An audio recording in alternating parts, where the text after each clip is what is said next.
नमस्कार दोस्तों, स्वागत है आपका अपने YouTube चैनल सुग्गा सर क्लासेज में। प्लीज इस चैनल को ज्यादा से ज्यादा सब्सक्राइब करें और अपने दोस्तों में शेयर करें। तो सामान्य अध्ययन रसायन विज्ञान का दूसरा पार्ट है ये। पहले पार्ट में आपको पीएच वैल्यू जो बताए थे उसके बारे में, अब कुछ पदार्थों के पीएच वैल्यू के बारे में आप समझें। जैसे हमारा शरीर जो है वो स्टैंडर्ड पीएच 7 के आसपास ही अच्छे से कार्य करता है, और हमारा ही नहीं, जो जंतु जानवर है या पेड़ पौधे वनस्पतियां, उनके लिए भी आदर्श पीएच 7 है। 6.5 से 7.5 तक। ज्यादा कम होगा तभी वो नष्ट हो जाएंगे, ज्यादा अधिक होगा तभी नष्ट हो जाएंगे। कुछ पदार्थों के लिए भी आप पीएच वैल्यू जानते रहेंगे। जैसे रक्त का पीएच 7 से थोड़ा अधिक होता है, 7.6 तक, 7.4 to 7.6। और जो यूरिन होता है उसका पीएच 6 होता है, वो मतलब अम्लीय है। दूध का पीएच भी 7 से थोड़ा सा कम होता है, लेकिन जब दूध से दही बनता है तो उसका पीएच और कम हो जाता है। तो ये पीएच से रिलेटेड कुछ पॉइंट हैं। इसमें एक चीज ये भी जानते रहेंगे जिसको हम एसिड रेन या अम्लीय वर्षा कहते हैं। जब वर्षा जल का पीएच 7 से थोड़ा कम होता है, क्योंकि वायुमंडल में CO2 होता है जो अम्लीय ऑक्साइड है, लेकिन जब 5.6 से कम हो जाए या यहां तक भी है तो वो अम्लीय वर्षा कहलाता है। उसकी प्रकृति अम्लीय हो जाती है, जो वनस्पतियों के लिए या संगमरमर से बने हुए मकानों के लिए, भवनों के लिए, जैसे ताजमहल है संगमरमर से, तो उसके लिए नुकसान करेगा। जो छोटे जीव जंतु हैं उसके लिए नुकसान करेगा, और मनुष्यों के स्किन के लिए भी ये नुकसानदायक होते हैं अम्लीय वर्षा। इसीलिए पहले के लोग पहली बारिश में नहीं नहाते थे या नहीं भीगते थे, क्योंकि पहली बारिश में अम्लीय वर्षा का प्रभाव सबसे ज्यादा होता है। अब इसके बाद आता है हमारा टॉपिक ईंधन। वे पदार्थ जो जलने पर ऊष्मा या ऊर्जा प्रदान करते हैं, जिनके दहन से हमको ऊर्जा या ऊष्मा प्राप्त होती है, ईंधन या फ्यूल कहलाता है। ईंधन जो है ठोस ईंधन भी है, कोयला है, लकड़ी है, द्रव ईंधन, पेट्रोल, डीजल, मिट्टी का तेल, गैसीय ईंधन, LPG, CNG, प्रोड्यूसर गैस, भाप अंगार गैस, गोबर गैस, तमाम है। लेकिन ईंधन से पहले 2 टॉपिक आप समझेंगे। पहला ऊष्मीय मान या कैलोरी मान। ईंधन के 1 ग्राम के पूर्ण दहन के फलस्वरूप जो ऊर्जा, जितनी कैलोरी ऊष्मा प्राप्त होती है, उसे उस ईंधन का ऊष्मीय मान या कैलोरी मान कहते हैं। और जिस ईंधन का ऊष्मीय मान जितना अधिक होगा वो उतना ही बढ़िया ईंधन होगा। दूसरा होता है प्रज्वलन ताप। प्रत्येक ईंधन को जलने के लिए एक न्यूनतम ताप की आवश्यकता होती है, उससे कम ताप पर वो ईंधन नहीं जलता है। इस न्यूनतम आवश्यक ताप को प्रज्वलन ताप या इग्निशन टेम्परेचर कहते हैं। एक अच्छे ईंधन का प्रज्वलन ताप न तो अधिक होना चाहिए और न ही बहुत कम होना चाहिए। ईंधन में मुख्य रूप से LPG के बारे में आप ध्यान देंगे, जो हमारे रसोई घरों में प्रयोग किया जाता है। LPG liquefied petroleum gas.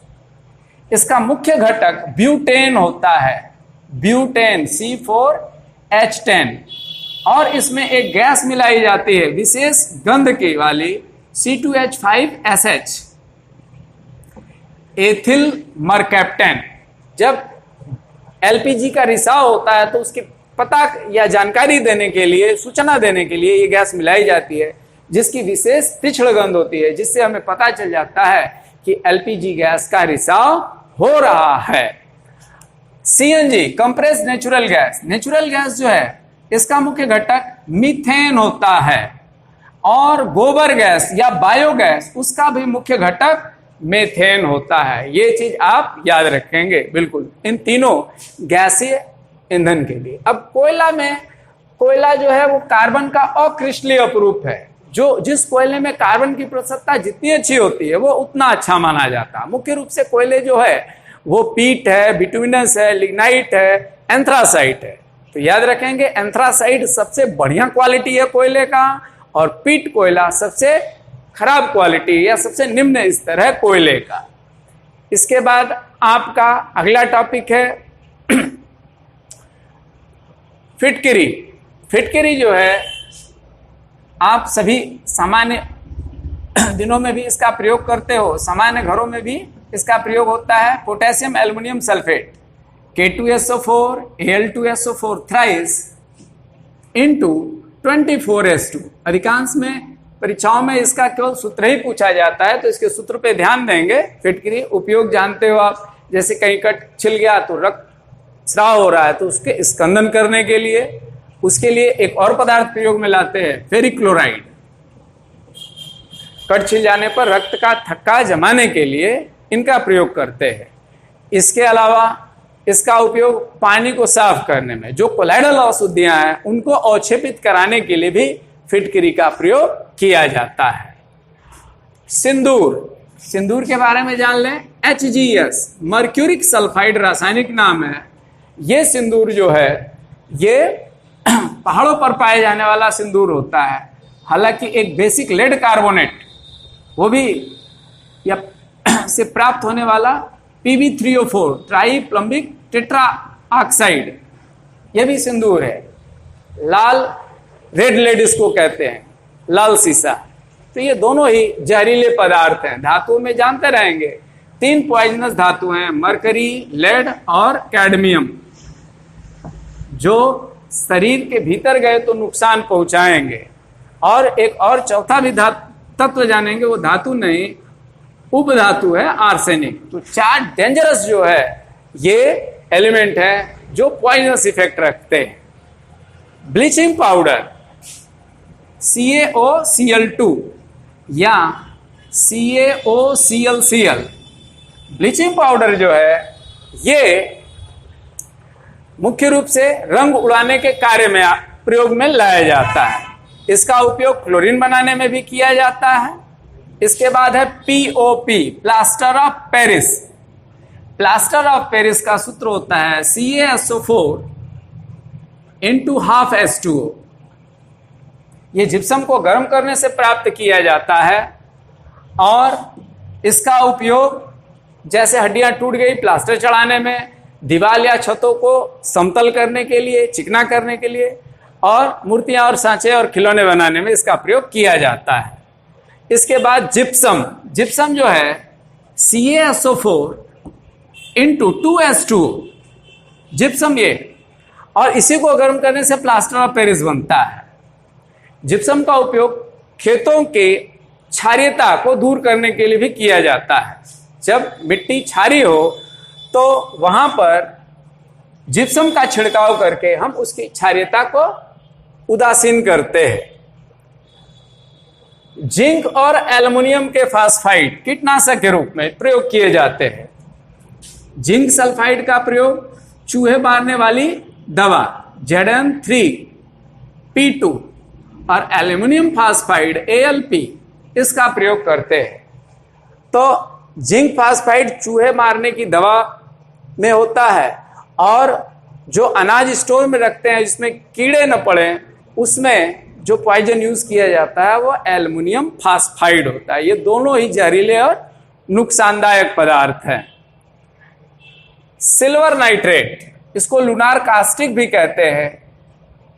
इसका उपयोग बस मुख्य आप जानते रहेंगे कि चुनाव के समय जो उंगलियों पर स्याही लगाई जाती है, मार्क अमिट स्याही, उसमें यह उपस्थित होता है और इसी के कारण ये अपना कलर नहीं छोड़ता है। और सिल्वर के हेलाइड, सिल्वर के मुख्य 3 हेलाइड आप जानेंगे, AgCl, AgBr, AgI, silver chloride, silver bromide और सिल्वर आयोडाइड।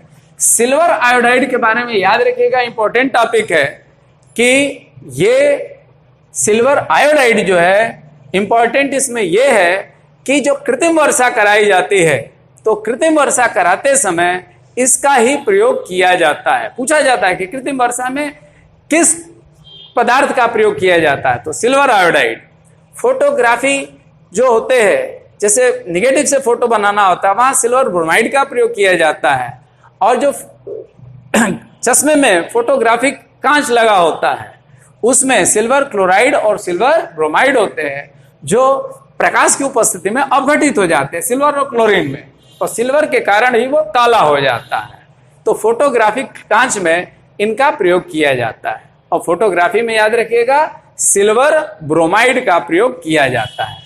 ओजोन और सोडियम परऑक्साइड Na2O2, इसका प्रयोग भीड़ भाड़ वाली जगह में ऑक्सीजन की पूर्ति कराने में होता है। पनडुब्बियों में या हवाई जहाजों में ऑक्सीजन की कमी न हो, इसके लिए सोडियम परऑक्साइड प्रयोग में लाया जाता है, जिससे कि वहां सांस लेने में कोई दिक्कत न हो, क्योंकि इसके अपघटन से ऑक्सीजन प्राप्त होता है। इसके बाद H2O2 है, हाइड्रोजन परऑक्साइड। हाइड्रोजन परऑक्साइड का उपयोग दांत, कान इत्यादि को साफ करने में ऑक्सीकारक के रूप में और रंग उड़ाने वाले पदार्थ के रूप में किया जाता है। अब इसके बाद हम आते हैं बहुलक पर। बहुलक, जब छोटे छोटे अणु आपस में समान रूप से मिलकर एक बड़ा अणु की श्रृंखला बनाते हैं तो उसको हम बहुलक कहते हैं। बहुलक में प्लास्टिक आएगा, कृत्रिम रेशे आते हैं, फाइबर्स आते हैं, तो ये सब बहुलक है।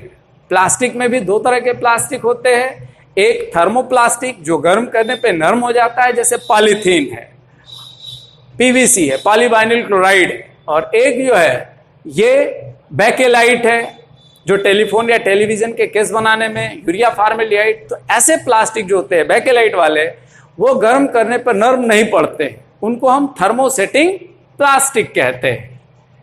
इसके बाद अपर रूप, तो अपर रूप पहले ही आपको डिस्कस कर लिया गया। खाद्य परिरक्षक, वे पदार्थ जो खाने को बिगड़ने से रोकते हैं ज्यादा समय तक के लिए, उनको हम खाद्य परिरक्षक कहते हैं।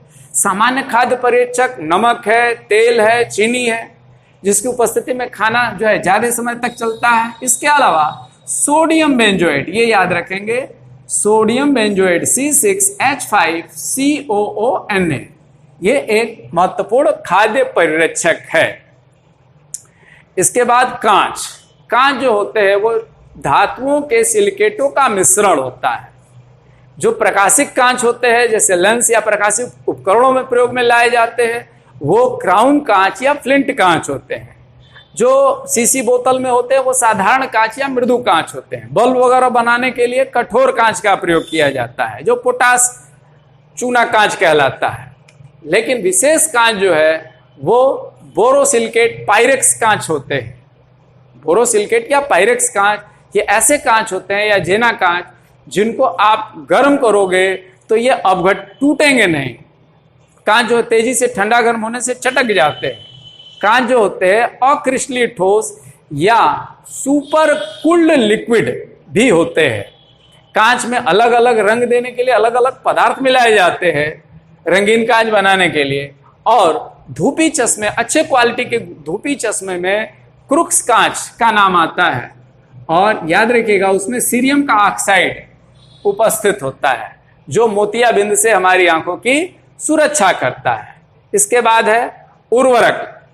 उर्वरक वे रासायनिक पदार्थ होते हैं जो भूमि की उर्वरता को बनाए रखते हैं। मुख्य रूप से नाइट्रोजन, फास्फोरस और पोटास की पूर्ति करते हैं। एनपीके उर्वरक कहलाते हैं।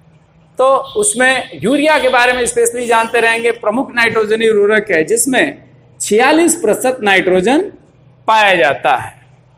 इसके बाद विस्फोटक। विस्फोटकों में टीएनटी ट्राइनाइट्रोटॉलुइन, टीएनबी ट्राइनाइट्रोबेंजीन, टीएनपी ट्राइनाइट्रोफिनॉल या पिक्रिक एसिड भी इसको कहते हैं, और टीएनजी ट्राइनाइट्रोग्लिसरीन जिससे डायनामाइट बनाया था अल्फ्रेड नोबेल ने, उन्हीं के नाम पे आज नोबेल पुरस्कार दिया जाता है। अल्कोहल, मुख्य रूप से अल्कोहल का मतलब होता है C2H5OH, एथिल अल्कोहल जो शराब का मुख्य घटक है। लेकिन आप जानते रहेंगे मेथिल अल्कोहल के बारे में, CH3OH जो जहरीली शराब में उपस्थित होता है। मेथिल अल्कोहल को जब एथिल अल्कोहल में मिलाते हैं तो वह एथिल अल्कोहल पीने योग्य नहीं रह जाता है, जहरीला हो जाता है। और आप आए दिन ये समाचारों में सुनते हो कि जहरीली शराब पीने से इतने लोग मर गए। तो वो जहरीली शराब में कौन सा घटक होता है? CH3OH, methyl alcohol. CFC, chlorofluorocarbon. Chlorofluorocarbon जो ठंडा करने वाले एसी या फ्रिज में, रेफ्रिजरेटर में प्रयोग किए जाते हैं, वो CFC होते हैं, क्लोरोफ्लोरोमेथेन भी उसको कहा जाता है। और इसमें हम इसका बहुलकीकरण करके टेफ्लॉन भी बनाते हैं, जिसका उपयोग जैसे निर्लिप्त तवा वगैरह को ऊपर तेल अवशोषित न करे उसके लिए प्रयोग में लाते हैं। क्लोरोफिल, ये जान लो आप कि हरे वनस्पतियों में पाए जाने वाला एक पिगमेंट है जो मैग्नीशियम का यौगिक होता है। उसी तरह से हीमोग्लोबिन आयरन का यौगिक होता है। अक्रिय गैसों में जान लो, प्रकृति में ऑक्सीजन नाइट्रोजन के बाद लगभग 1% अक्रिय गैस है, उसमें सबसे अधिक आर्गन पाया जाता है, लेकिन ज्यादा उपयोगी नियान और हीलियम है। आर्गन गैस का उपयोग बल्ब जो होते हैं, वैद्युत बल्ब, उसमें अक्रिय वातावरण उत्पन्न करने में किया जाता है। नियान गैस का उपयोग चमकीले वैद्युत विज्ञापनों में किया जाता है, जबकि हीलियम का उपयोग वायुयान के टायरों में और ऑक्सीजन के गैस सिलेंडरों में भी ऑक्सीजन के साथ मिश्रित किया जाता है हीलियम गैस, ये याद रखेंगे। अयस्क धातु जिस रूप में पृथ्वी के भीतर पाए जाते हैं उसे हम खनिज कहते हैं, और जिस खनिज से ज्यादा मात्रा में अयस्क निकालते हैं या अयस्क धातु निकालते हैं या धातु को निकालना आर्थिक रूप से लाभदायक होता है, उसको हम अयस्क कहते हैं। मोल संकल्पना, एक चीज जान लो आप कि किसी भी पदार्थ के ग्राम अणुभार में कणों की संख्या 6.02 इंटू 10⁻23 होती है। इसको हम अवगाद्रो संख्या कहते हैं। गैस हो तो उसका आयतन STP पर 22.4 लीटर होता है। मोलों की संख्या 1 मोल के लिए बताया जा रहा है। अब मोलों की संख्या कैसे निकालेंगे? तो ग्राम में भार बटे अणु भार से, उसके अणु भार को हम भाग देते हैं उसके ग्राम में भार से और मोलों की संख्या निकाल लेते हैं। जैसे 4.4 ग्राम CO2 है तो उसमें कितने मोल हैं? तो CO2 का अणु भार आप निकालेंगे 12 और ऑक्सीजन का 16 होता, तो 16 गुणते 2, 32 और 12 44, तो कितने मोल हो गए? 10.1। अब उसका STP पे आयतन कितना होगा? तो 1 मोल का 22.4, तो 10.1 का 2.24 लीटर। उसमें अणुओं की संख्या 1 मोल में इतनी है तो 10.1 मोल में कितनी होगी? तो 1 घात कम हो जाएगा, 23 की जगह 22 हो जाएगा। रासायनिक अभिक्रियाओं के प्रकार, ये बहुत सिंपल वे में आपको जानना है। टाइप्स ऑफ केमिकल रिएक्शन, जब 2 पदार्थ आपस में जुड़ जाएं और एक पदार्थ बनाएं तो उसको हम योगात्मक अभिक्रिया कहते हैं। और जब एक पदार्थ 2 भागों में टूट जाए तो उसको हम अपघटन कहते हैं या वियोजन कहते हैं, डिकम्पोजिशन या डिसोसिएशन। ये दोनों एक दूसरे के जस्ट उल्टा है। वहीं पर अगर कोई एक भाग यौगिक के दूसरे भाग को हटा देता है तो उसको हम विस्थापन या प्रतिस्थापन अभिक्रिया कहते हैं। जैसे Zn + CuSO4 gives ZnSO4 + Cu, तो ये अभिक्रिया का प्रकार जो है इसको हम प्रतिस्थापन अभिक्रिया कहते हैं। और लास्ट प्रकार है उभय अपघटन प्रकार, उसमें दोनों भाग में से कुछ एक्सचेंज हो, उभय विस्थापन या उभय अपघटन कहते हैं। जैसे AgNO3 + NaCl gives AgCl + NaNO3, इसे उभय अपघटन या उभय विस्थापन कहते हैं। तो ये था आपका सामान्य विज्ञान part 2। Thanks for watching this channel Sukha Sir Classes. Please like, share and subscribe this channel. Thank you.